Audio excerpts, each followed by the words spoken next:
अगस्त के महीने में जब बांग्लादेश के अंदर शेख हसीना साहिबा की फाशिस्ट डिक्टेटरशिप का खात्मा हुआ तो अवामी लीग के सर्कल्स की जानिब से ओपनली अमेरिका के ऊपर इल्ज़ामात लगाना शुरू कर दिए गए और एक गोरे डिप्लोमेट की कहानी भी बड़ी मशहूर हुई कि वो गोरा डिप्लोमेट शेख हसीना के पास आया। गालिबन इशारा डोनाल्ड लू की तरफ था कि वो वहाँ पर आया शेख हसीना के पास और उनको कहा कि हमें बेसिस दीजिए और यहाँ पर हमें क्रिश्चियन कंट्री बनाना चाहते हैं तो उसमें भी फैसिलिटेट करिए। तो ये सारी कहानियाँ भी मशहूर हुई और इल्ज़ामात बहरहाल अमेरिका के ऊपर अवामी लीग के सर्कल्स की जानिब से डायरेक्टली लगाए जाते रहे, लेकिन साथ साथ इंडिया की जानिब से भी इनडायरेक्टली अमेरिका को ब्लेम किया जाता रहा कि वो इस रिजीम चेंज के पीछे है और वो इंडिया के इन्फ्लुएंस को डाउन करने और अमेरिका के इन्फ्लुएंस को बांग्लादेश के अंदर बढ़ाने के लिए काम कर रहे हैं। नाउ उस वक्त तो इंडिया की दाल गली नहीं, वहां पर जब बाइडेन सरकार थे वहां पर पावर में तो इंडिया की दाल नहीं गली, लेकिन अब चूंकि वहां ट्रंप आ गया है तो ट्रंप के आते साथ ही इंडिया और बांग्लादेश के दरमियान ये जो नई सरकार है बांग्लादेश की, इनके दरमियान एक कोल्ड वार चल रही है अगस्त से लेके। इस कोल्ड वार के अंदर शिद्दत हमें आती हुई नजर आ रही है। इसका एक बड़ा मुजाहरा हमें तब देखने को मिला जब इंडिया ने बांग्लादेश की बिजली बंद कर दी, अडानी के पावर प्लांट से जो बिजली आ रही थी, और साथ साथ बांग्लादेश ने भी इंडिया के पोर्ट्स को इस्तेमाल करना बंद कर दिया। तो दोनों मुल्कों के दरमियान एक खामोश कोल्ड वार चल रही है। अच्छा, इस कोल्ड वार के अंदर अब मजीद शिद्दत आई है। आज 2-3 बड़े वाकयात हुए हैं जिस पे बात करना जरूरी है और वो वाकयात भी बेसिकली कोल्ड वार को जाहिर कर रहे हैं जो कि इंडिया और बांग्लादेश के दरमियान चल रही है। हुआ ये कि बांग्लादेश के जो चीफ एडवाइजर हैं यूनिस साहब, उन्होंने मुबारकबाद दी है डोनाल्ड ट्रंप को मुबारकबाद दी है। उन्होंने कहा है कि डोनाल्ड ट्रंप की सरकार के अंदर बांग्लादेश और अमेरिका के जो ताल्लुकात हैं वो नई बुलंदियों को पहुंचेंगे। फाइनेंशियल एक्सप्रेस ने रिपोर्ट किया है कि Trump's victory will take US Bangladesh ties to new height, chief adviser office. इसमें वो कहते हैं कि Donald Trump's victory in the US presidential elections will jack up the bilateral ties between Bangladesh and the US to new heights, a spokesperson of the chief advisor said on Wednesday. We have a very good relationship with the US and it will further strengthen after Donald Trump's victory as both the governments are committed to strengthening democracy, said Shafiqul Islam, press secretary to the chief advisor while addressing a briefing.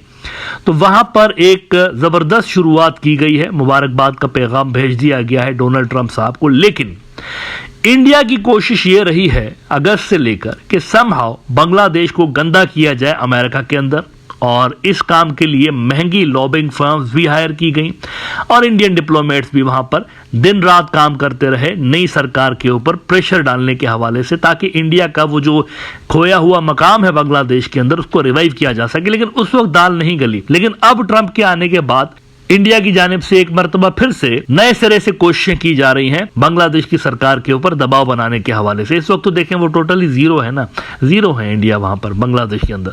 तो नए सिरे से उनको pressurise करने के हवाले से India समझ रहा है कि बेहतरीन मौका मिला है। इसी हवाले से उन्होंने अपने पपेट को शेख हसीना साहिबा को दोबारा से लॉन्च किया है और शेख हसीना साहिबा ने भी मुबारकबाद का पैगाम ठोक दिया है डोनाल्ड ट्रंप की तरफ। इंडिया टुडे ने रिपोर्ट किया है कि Sheikh Hasina wishes Trump on election win, lauds his extraordinary leadership, यानी वो गुस्सा निकाल रही हैं कि अच्छा हुआ बाइडेन निकला, ये आ गया, इसकी तो लीडरशिप बहुत ही जबरदस्त किस्म की है। और फिर आगे नीचे इंडिया टुडे कहता है Donald Trump won the US presidential elections by a huge margin and is set for a comeback to the top post. Ousted Bangladesh PM Sheikh Hasina congratulated the Republican leader on his victory. Now ये तो statement है ना, कहानी क्या है? असल कहानी यह है कि अभी जब इलेक्शन नहीं हुए थे तो शेख हसीना की जो पार्टी है अवामी लीग, इन्होंने भी लॉबिंग की हुई है और इन्होंने लॉबिंग कहां पर की हुई है? ट्रंप की जो पार्टी है वहां पर उनका समर्थन हासिल करने की ये कोशिश करते रहे हैं। और एक्सपर्ट्स मान रहे हैं कि पिछले दिनों जो डोनाल्ड ट्रंप ने एक स्टेटमेंट दिया है बांग्लादेश की सरकार के खिलाफ और हिंदू बरादरी के फेवर में जो स्टेटमेंट उन्होंने दिया है, तो कुछ एक्सपर्ट्स का मानना है कि इसके पीछे भी सक्सेसफुल लॉबिंग का असर है जो कि अवामी लीग वहां पर कर रही है डोनाल्ड ट्रंप के कैंप्स के अंदर, यानी उसकी पार्टी के कैंप्स के अंदर।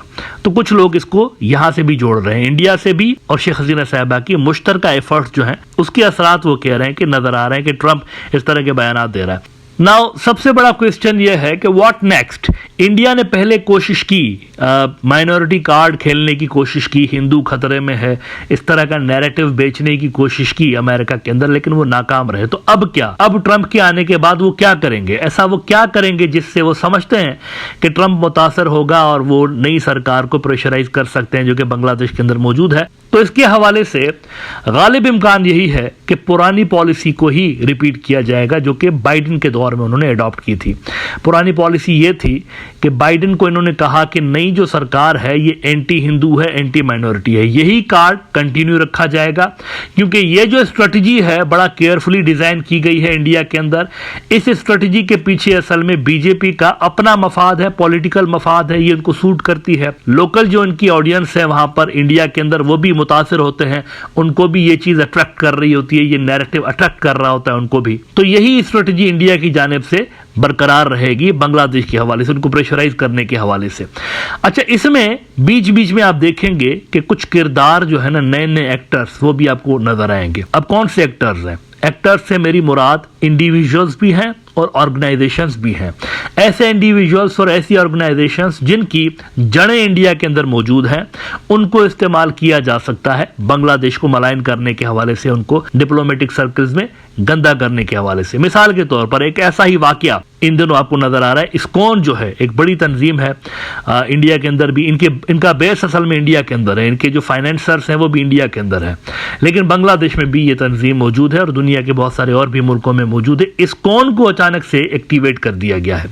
इस वक्त इस्कॉन को एक्टिवेट करने का मकसद असल में यह है कि बांग्लादेश को प्रेशराइज किया जाए, ट्रंप के आते साथ ही उनको प्रेशराइज किया जाए और एक दोबारा से वही केस बनाने की कोशिश की जाए कि नई सरकार के आते साथ ही वहां पर हिंदू खतरे में आ गए हैं बांग्लादेश के अंदर, विच इज नॉनसेंस एक्चुअली। ये नैरेटिव पहले पिट गया था लेकिन इसको दोबारा से खेलने की कोशिश की जा रही है। द ट्रिब्यून में एक खबर लगी है, वो बड़ी गौर तलब है, उसको रीड करने की जरूरत है। बांग्लादेश के अंदर जो भी पॉलिसी मेकर्स हैं उनको ये खबर रीड करने की जरूरत है और उसकी गहराई को देखने की जरूरत है। ये बड़ी मीनिंगफुल डेवलपमेंट है जो कि हुई है वहां पर। वो कहते हैं Bangladesh Chattogram witnesses tension over comments on ISKCON. ISKCON जो है एक आलमी तंजीम है, यानी ये आपको यूरोप में भी नजर आती है, वहां पर भी है कहीं ना कहीं, अमेरिका के अंदर भी किसी न किसी शक्ल में मौजूद है। तो इनके हवाले से कंट्रोवर्सी क्रिएट हुई है और उसमें कोई झगड़ा वगड़ा हुआ है, इस तरह की इतलात मीडिया में आ रही है। वो कहते हैं कि officials and witnesses said tension sparked over the Facebook post by a trader Usman Ali on Tuesday calling ISKCON a terrorist group angering the Hindu community in the neighbourhood at Hazari Gali area. Now इस तरह के जो वाकयात हैं उनको हवा दी जा सकती है, उनको हवा दी जा सकती है और इंडिया अपना केस प्रेजेंट करने के लिए ट्रंप की एडमिनिस्ट्रेशन के सामने इस तरह के वाकयात को बेस बना सकता है। अच्छा, ना सवाल यह है कि क्या इनको इस मर्तबा कामयाबी मिलेगी? ये मैं आपको पहले ही बता रहा हूं, द आंसर इज नो, नहीं मिलेगी कामयाबी, क्योंकि डोनाल्ड ट्रंप की जो इंतजामिया है ह्यूमन राइट्स के इश्यूज के हवाले से ये गूंगे बहरे हैं, गूंगे बहरे। मार्क माय वर्ड्स, इन्होंने पहले टर्म के अंदर भी ज्यादा सीरियस नहीं लिया था इस तरह के वाकयात को, दूसरे टर्म में भी नहीं लेंगे। इनका मेन फोकस इस चीज पे जरूर रहता है कि जो बड़ी जंगें हैं उनको स्टॉप किया जाए, लेकिन डिफरेंट मुल्कों के अंदर जो दंगे फसाद हो रहे होते हैं इस पे ज्यादा डोनाल्ड ट्रंप ने पहले टर्म के अंदर भी बातचीत नहीं की थी, ना इंडिया के अंदर होने वाले इवेंट्स पे बात की थी, ये जो दंगे फसाद होते रहते हैं, ना दूसरे मुल्कों के अंदर जो इस तरह के कम्युनल राइट्स होते हैं उस पे बात उन्होंने की थी। तो आई डोंट थिंक कि इस मर्तबा भी इनको कोई खास सफलता मिलेगी। दूसरी बात यह है कि साउथ ब्लॉक के अंदर जो भी लोग मौजूद हैं उनको सोचना पड़ेगा कि आखिर डोनाल्ड ट्रंप एक ऐसे मुल्क को इंडिया की कैंप की तरफ धकेलने की कोशिश क्यों करेगा जो कि अमेरिका के इस वक्त ज्यादा करीब है। अगर आप देखें तो पहले के मुकाबले में अब बांग्लादेश ज्यादा क्लोज है अमेरिका के, पहले नहीं था, पहले इंडिया के ज्यादा करीब थे।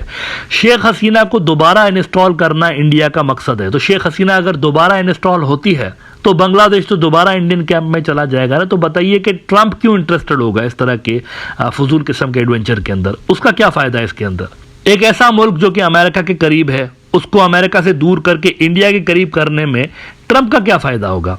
इस पे इंडियन पॉलिसी मेकर्स को सोचना चाहिए। ड्रामा क्रिएट करने की कोशिशें जरूर की जाएंगी ट्रंप के आते साथ ही एक मर्तबा फिर से बांग्लादेश को प्रेशराइज करने के लिए, लेकिन मेरा नहीं ख्याल कि कोई खास सफलता उनको इस मामले में मिलेगी।